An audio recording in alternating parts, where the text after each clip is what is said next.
Hello book lovers, कैसे हो आप लोग। आशा करता हूँ आप लोग बहुत ज़्यादा बढ़िया होंगे। आज जो किताब का मैं बुक रिव्यू करने वाला हूँ, ये किताब का नाम है do you know how lucky you are और ऑथर का नाम है रानी न्यूटिल। ये किताब बहुत ज़्यादा इमोशनल है। अगर आप अपने मम्मी को बहुत ज़्यादा प्रेम करते हो, अगर आपका मम्मी पापा कोई अगर नहीं है, बेहद प्रेम करते थे, तो डेफिनेटली ये किताब प्लीज़ मत पढ़ो, क्योंकि बहुत ज़्यादा इमोशनल है। इमोशन एंगल हर वक्त ये किताब को देखने को मिलेगा। आप बहुत ज्यादा टूट जाओगे, डिप्रेशन में चला जाओगे। ये किताब ऐसा है। सब पढ़ के मुझे बहुत ज्यादा बहुत ज्यादा इमोशनल फील हुआ, बट मेरे साथ वैसा कुछ घटा नहीं है, सो इसलिए मैं कोप अप कर सका। बट अगर आपके साथ ऐसा कुछ हुआ है, अगर आपका माता पिता दो नहीं है, आप बहुत ज्यादा अकेले हो, तो प्लीज ये किताब से दूर ही रहो। समरी में समरी में आपको रानी न्यूटिल जो कि ऑथर, उसका जो मम्मी है, उसके वंश के बारे में थोड़ा सा डिस्कशन कर लेते हैं। उसका दादी जी है, मतलब उसका मम्मी का मम्मी, जो कि कोलकाता में रह रहा है। उसका दादाजी नहीं है, कुछ चीज हुआ था तो वो छोड़ के चला गया था। उसका उसका मम्मी का 7 बहन है, और जो कि वो 2 नंबर है उसका मम्मी, और सबसे लास्ट में एक लड़का है। 7 बहन में से उसका मम्मी सबसे ज्यादा गोरा है, कि उसका जो दादी जी है ना, दादी जी ब्रिटिश इरा का थिंकिंग वाला है। मतलब ब्रिटिश इरा में उसका दादी जी का जन्म होता है, उसका मम्मी का भी ब्रिटिश इरा के बाद ही जन्म हुआ। तो कहीं ना कहीं जो वो व्हाइट वाला सुप्रीमेसी होता है, कि जो अगर आपका स्किन कलर व्हाइट है, मतलब आप बहुत ज्यादा सुपीरियर हो, आप सक्सेस हो, success is equal to white, ये वाला चीज उसका दादी जी का दिमाग में बहुत ज्यादा घूमते रहता है। इसलिए उसका दादी जी उसका मम्मी को सबसे ज्यादा प्यार करता है, क्योंकि 7 बहनों में से उसका जो मम्मी है, राइटर का मम्मी, वो व्हाइट है। मतलब उसके स्किन कलर बहुत ज्यादा व्हाइट है और फेयर है, फेयर स्किन कलर आप बोल सकते हो। और उससे बहुत ज्यादा उम्मीद है कि यार ये जो मेरे बेटी है, वो बाय द वे उसका मम्मी का नाम होता है शुक्ला बनर्जी, ठीक है। मेरे को बहुत ज्यादा उम्मीद है। ये बंगाली है, बंगाली जो ऑथर है वो बंगाली है, ठीक है। उसका मम्मी बंगाली है। जब उसका मम्मी एक एज हो जाता है शादी करने से, तो क्या होता है, जो उसका पिताजी है, उसका जो फ्रेंड है, वो फोटो मार रहा होता है। उसका मम्मी जब पोज देके फोटो मारता है, और वो जो पिक्चर्स है वो ऑथर, मतलब जो ऑथर का जो पिताजी को दिखा देता है, जिसका नाम है जॉर्ज न्यूटिल। वो था अमेरिका का पसादेना वाला जगह में रहने वाला, वो अमेरिकन, मतलब व्हाइट था। तो पहली बार देख के उसका मम्मी से फिदा हो जाता है, और फर्स्ट लव वाला सिस्टम हो जाता है। फिर बातचीत करके शादी वादी भी कर लेता है। उसका दादी जी भी कुछ नहीं करते हैं, क्योंकि घोड़े से शादी हुआ है, क्योंकि उसका दादी जी भी बहुत ज्यादा ऑब्सेस था व्हाइट कलर से। व्हाइट कलर मतलब सक्सेस, है ना। उसका दादी जी हमें कोलकाता में रह रहा है, वो लोग अमेरिका में चला गया, पसादेना में रह रहा है उसका मम्मी और उसका पिताजी। फिर ऑथर का जन्म होता है, रानी न्यूटिल। वो बड़ा होता है, जब 3-4 साल का था ना, तब उसका पिताजी का कैंसर का बीमारी हो जाता है। उसका पिताजी भी तब 3-4 महीने आगे में उसका पिताजी पीएचडी कर रहा था साइकोलॉजी में, है ना। प्रोफेसर के पद में वो जाना चाहता था, और अच्छा काम करता था वहाँ में, प्रॉपर्टीज भी था। तो ठीक है, वो सब हो चुका होता है। उसका जो मम्मी होता है, जिसे टूट जाता है, क्योंकि आप अमेरिका में रह रहे हो, तो हमें बहुत ज़्यादा एक्सपेंसिव होता है चीज़ों का दाम। आपको कुछ ना कुछ करना ही पड़ेगा, आप जस्ट बेकार नहीं बैठ सकते हो, कुछ तो करना पड़ेगा, क्योंकि इलेक्ट्रिसिटी बिल होता है, प्रॉपर्टी टैक्स बहुत है वहाँ में। तो ये सब करना पड़ेगा कुछ ना कुछ। तो वो बोलता है कि हमें प्रॉपर्टी एजेंट बन जाओ। तो उसका मम्मी ने प्रॉपर्टी एजेंट किया, और उस समय जो जमीन था अमेरिका का, वो एक ट्रेंड चल रहा था कि वहाँ में अगर प्रॉपर्टी एजेंट बनते हो तो पैसा ही पैसा। तो वो बोलता है कि यार ये जो निश है, ये निश मेरे लिए बेस्ट है। तो वो चूज कर लेता है, वहाँ में जाके वो काम करना आराम करता है, बहुत ज़्यादा पैसा भी अर्न करता है, और एकदम बेस्ट लाइफ चल रहा होता है। ऑन द अदर हैंड जो ऑथर होता है, ऑथर का मिक्स ब्रीड होने का कारण अमेरिका का जो लड़का लड़की लोग है, वहाँ में स्कूल में उसको भर्ती करा देता है, और उनमें बहुत ज़्यादा रेशियल डिस्क्रिमिनेशन करना आराम कर देता है, कि यार ये वाइट है, ये ब्राउन है, ये अनसक्सेसफुल आदमी लोग है, इंडियन है, वैसा करके उसको चिराना करता है। बट वो बोलता है कि मैं अमेरिकन ही हूँ, क्योंकि मेरा पिताजी अमेरिकन है, मेरा टाइटल भी देखो न्यूटिल है, बट मेरा मम्मी है इंडिया से। कहीं ना कहीं वो भी ज़्यादा उदास में रहना आराम कर देता है, क्योंकि कुछ भी हैंडीकेप टाइप का कुछ भी नहीं था ऑथर में, बट एक ही चीज था कि भाई उसका जो स्किन है वो है ब्राउन। ये चीज चलना आराम कर देता है। फिर जैसा जैसा बड़ा होता है, कॉलेज में जाता है, बॉस्टन में लग जाता है, तब तक ना उसका मम्मी थोड़ा सा डिप्रेस में स्टार्ट करना, क्योंकि पैसा वैसा सब चीज़ आ गया था। और एक दिन क्या होता है, उसका मम्मी ओथार को लेके कोलकाता आता है। उसका दादी जी का तबीयत भी अच्छा नहीं रहता था अभी, बट उसका दादी जी बहुत ज़्यादा वो लोग को बोलता कि तुम वो लोग वहाँ में ही रहो, क्योंकि उसका दादी जी को लगता था कि वहाँ में रहना मतलब हेवन में रहना। ये बबल में वो दादी जी रह रहा था, तो हमें वो पूछ कर रहा था कि मेरे सामने भी मत रहो, मेरा है काम करने वाला आदमी लोग है, केयर टेकर है, वो मेरा केयर करेगा, तुम लोग वहाँ में ही रहो। वहाँ में फिर वहाँ में उसका जो मासी होता है 3-4 नंबर वाला, मतलब मम्मी से 2-3 नंबर छोटा वाला जो सिस्टर होता है, वो मेंटल हॉस्पिटल में रह रहा होता है, जिसका नाम होता है तापसी मासी, ठीक है। बट आपको देखने को मिलेगा लास्ट में कि रीमा मासी सबसे ज्यादा सपोर्टिव है ना। तो ये सब देख के छोटा सी ऑथर के दिमाग में रह गया था कि भाई व्हाइट मतलब होता है सक्सेस और ब्लैक एंड ब्राउन मतलब होता है अनसक्सेस। ऑथर का जब 13-14 एज चल रहा होता है, तब वहां में अमेरिका में एक ट्रेंड आता है कि प्रेग्नेंट हो जाना प्यूबर्टी एज में, प्यूबर्टी प्रेगनेंसी, जो कि बहुत भयंकर तरीके से फैल रहा था। मतलब 13-14 साल में प्रेग्नेंट हो जा रहा था। तो ये भी वो लोग का मम्मी को चिंता जताया रहा था कि यार अगर ये कुछ उल्टा पुल्टा कर लिया तो मैं कहाँ जाऊंगा, क्या करूंगा, है ना। आज भी कम आता था वहाँ में। तो उसका मम्मी ने बोला था कि इसको दादी जी का घर में छोड़ देता हो, वहाँ में ये अच्छा हो जाएगा, क्योंकि इंडिया में बहुत ज़्यादा सोफिस्टिकेटेड होता है कपड़ा पहनना वहनना। अमेरिका में आप कुछ भी पहन के चला जाओ, कुछ नहीं करेगा, अब नंगा भी चला जाओ, कुछ नहीं करेगा। बट इंडिया थोड़ा ढक वक के।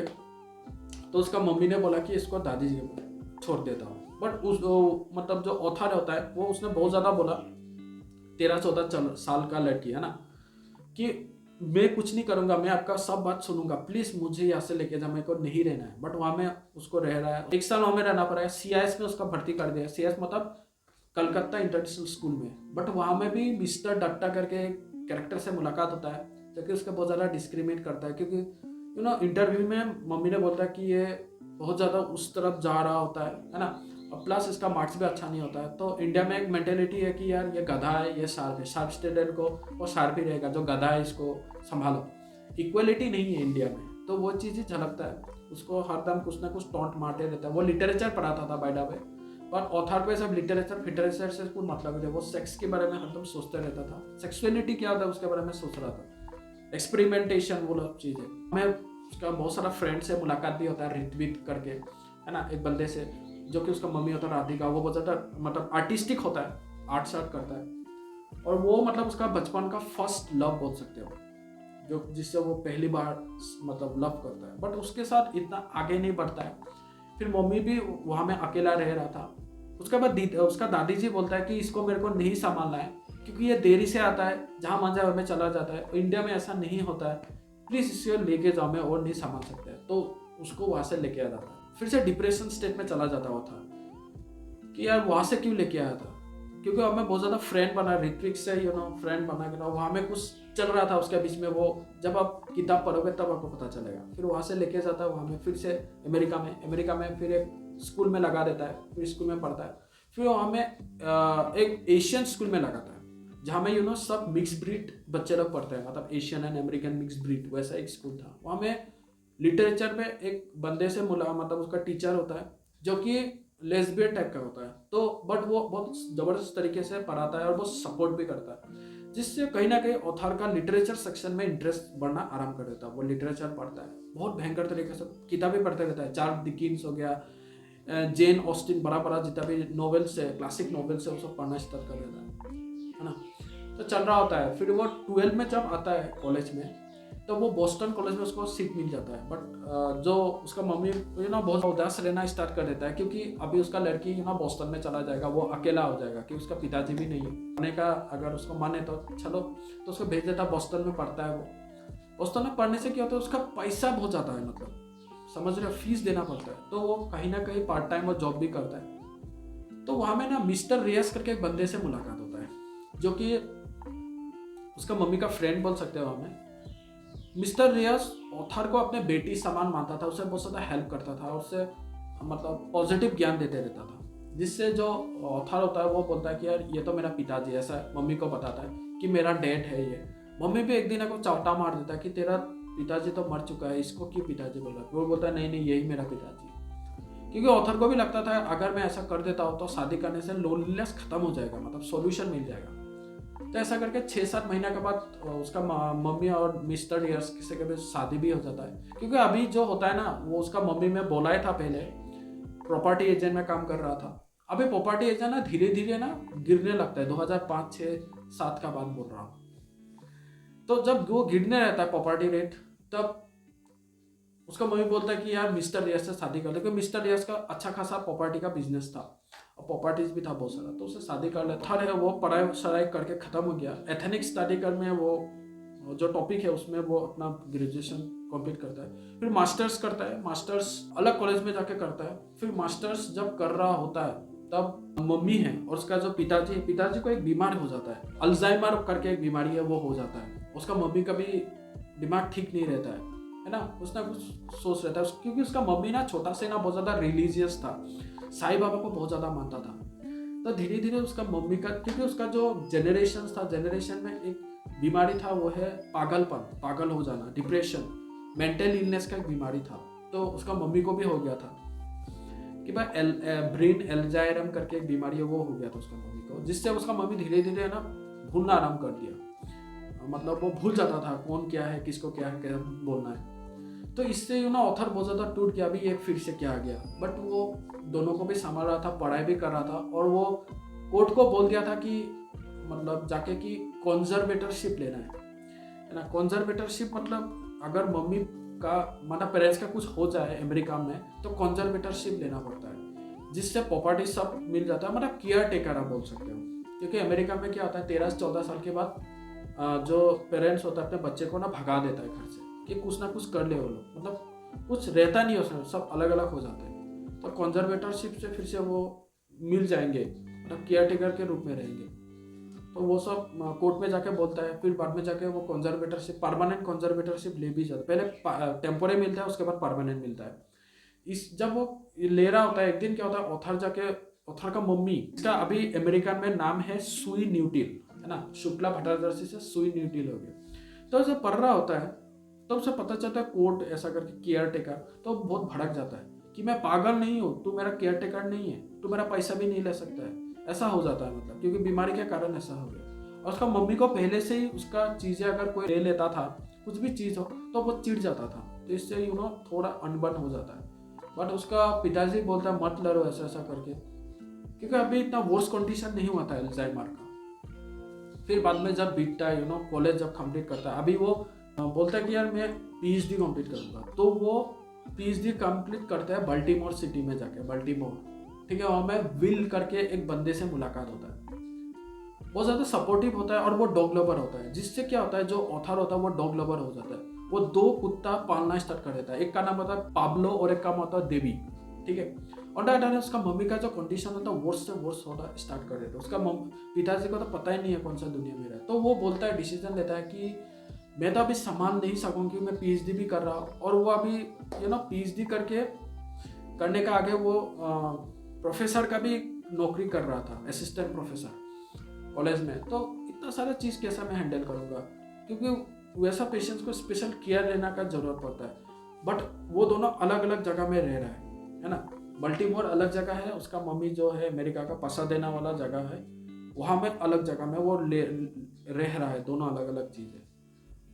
तो वो केयर टेकर भी बोलता है, केयर टेकर भी केयर लेता है, बट इतना सक्सेसफुल नहीं होता है, एजेंसी से केयर टेकर मंगवा लेता है, वहाँ में होता है अमेरिका में, केयर करता है, उससे भी अनबन हो जाता है। बाद में जाके बोल सोल के अपने मम्मी को मना लेता है, बट बाद में जाके उसका रिजल्ट इतना अच्छा नहीं होता है। तो वो डिसीजन लेता है कि कोलकाता में भेज दिया जाओ रीमा मासी के पास। तो वो कोलकाता में भेज देता है रीमा मासी के पास में। ओके, जब रीमा मासी के पास कोलकाता भेजता है, उसके आगे एक दिन क्या होता है, अभी वो पीएचडी कर रहा है, ठीक है। उसका पिताजी फट से जो फ्लोर होता है वहाँ गिर जाता है, ठीक है, फ्लोर में गिर जाता है। उसका मम्मी उसका पिताजी को दे रहा है, क्योंकि ब्रेन का 50% खत्म हो चुका है, 50 to 70%। उसको पता ही नहीं है क्या करना है, अभी रिएक्शन क्या देना। उसका पिताजी नीचे गिरा हुआ है और वो गिर के मतलब डेथ हो चुका है, उसका पिताजी गुजर चुका है, पूरा रात बीत चुका। फिर नेक्स्ट दिन उसका वहाँ से फोन आता है कि ऐसा पिताजी को, तो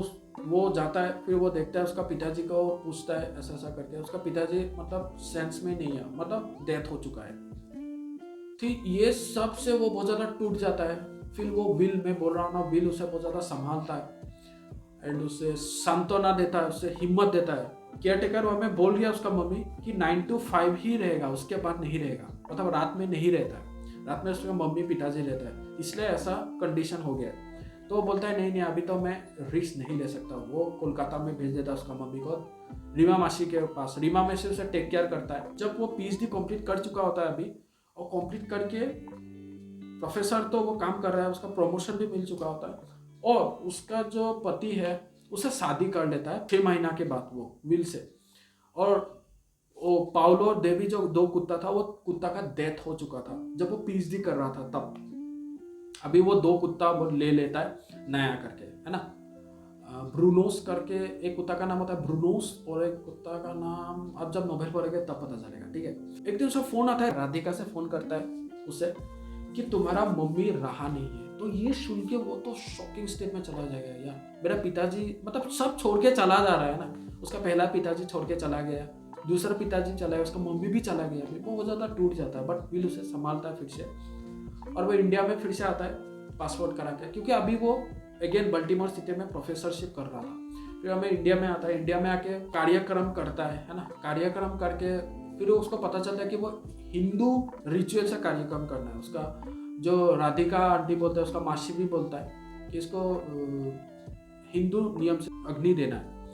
हाँ, ऑन द अदर हैंड उसके आगे अगर मैं बताऊँ तो उसका दादी जी भी, जब वो कॉलेज में था तब उसका दादी जी भी अचानक डेथ हो चुका था। दादी जी का बाद उसका मम्मी का भी वही हाल हो गया, डेथ हो चुका है। तो वो आता है, आने के बाद हिंदी रिचुअल से सब मतलब अग्नि देता है। अग्नि देने के बाद फिर वो बहुत ज़्यादा टूट जाता है। फिर बाद में जाके धीरे धीरे वो अपना जो क्वेश्चन है कि कैसे कॉलोनियलिज्म से इफेक्ट होके आदमी को एक इतना बड़ा मेंटल इलनेस हो चुका है, तो जो वो खोजने के लिए जाता है उसमें वो मतलब उसका लास्ट तक उसको क्वेश्चन का आंसर मिल चुका होता है। जो ऑथर का सबसे बड़ा भूल यही था कि जब उसका मम्मी बीमार था तब उसने इतना केयर टेक नहीं किया। अभी वो पछता रहा है, तो पछता के क्या लाभ है। यही था do you know how lucky you are by Rani न्यूटिल। हमें यही चीज देखने को मिलेगा कि ये प्रेजेंट सिनेरियो के बारे में दिखा रहा है कि आजकल हम लोग पढ़ाई के नाम पे, कंपटीशन नाम के नाम पे कहीं ना कहीं साइलेंट हमें बीच में खा रहा है। वो है डिप्रेशन, वो है मेंटल इलनेस। अभी लोग मेंटल इलनेस को ना एक सिंपल भाव से लेता है, मेंटली तो इल है, कौन सा बराबर है, अल्जाइमर तो है। बट नहीं, ये एक बहुत ज़्यादा डिप्रेशन वाला बीमारी है, क्योंकि ये बीमारी फट से ठीक नहीं होता है। आपको तो लपेटेगा, आपका पूरा परिवार को, आपको पूरा नस्ल को लपेटता है ये बीमारी। एक ही बात बोल रहा हूँ कि यार जिंदगी बहुत छोटा है यार। अपने माता पिता का कभी भी दुख में साथ मत छोड़ो।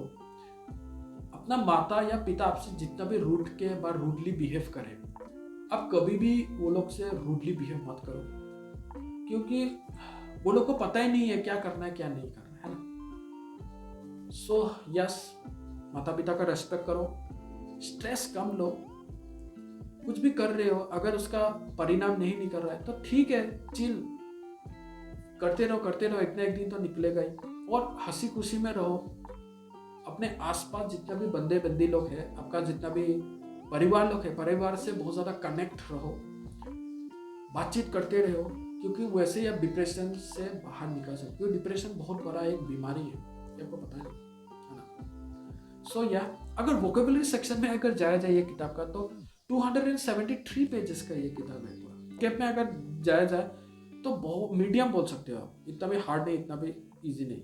कौन पढ़ सकता है? सभी लोग पढ़ सकते हैं, क्योंकि वोकेबुलरी ज़्यादा हार्ड नहीं होने के कारण बार बार डिक्शनरी खोलने का नहीं जरूरत पड़ता है, और इरिटेट भी नहीं होते हो आप। बट यस, आप एक चीज़ याद रहो, इमोशनली आप बहुत ज़्यादा वीक हो, आपके बचपन में ऐसा कुछ घटना घटा है जिससे आपको याद करने से बहुत ज़्यादा शॉक स्टेट में चला जाता है, तो प्लीज़ ये किताब से दूर रहो।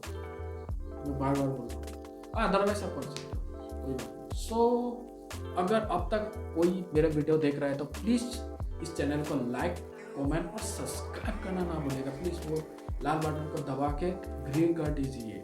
फिर से आप लोग लौटेंगे एक नई किताब के साथ। इतने में ही नमस्ते, जय हिंद।